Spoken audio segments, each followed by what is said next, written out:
Dans le fond, je suis étudiante, je travaille à la coopérative du Cégep de Sherbrooke, puis je suis une athlète en même temps.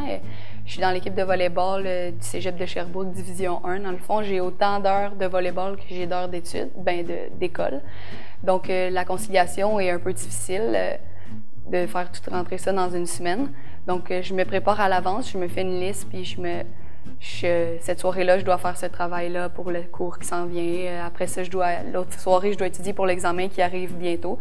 C'est vraiment en faisant une liste puis en me réservant des plages pour mes études que je réussis à concilier le tout. Pour moi, les principaux avantages de travailler en même temps qu'étudier, dans le fond, c'est surtout d'avoir mon autonomie à moi, de ne pas avoir besoin de dépendre de mes parents. J'ai mon argent, en même temps de travailler, j'ai mon argent à moi, je peux m'acheter ce qui me plaît. J'habite en appartement puisque mes parents ils viennent pas de Sherbrooke. Puis ça me permet de faire mes achats, de faire mon épicerie, puis de tout faire par moi-même.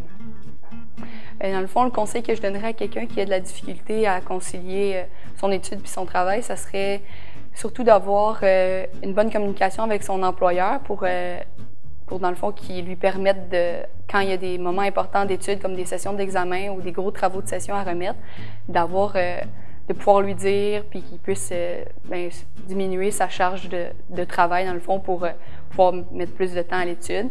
Et aussi, dans le fond, surtout de ne pas avoir trop d'heures de travail, peu importe où dans la session, pour pouvoir rester focusé sur l'étude en même temps. Le message que j'aurais à lancer pour les employeurs qui sont conciliés avec leurs étudiants, ce serait simplement de les remercier, de permettre aux étudiants de réussir leurs études et d'obtenir leur diplôme au bout du compte. Donc, merci d'être engagés.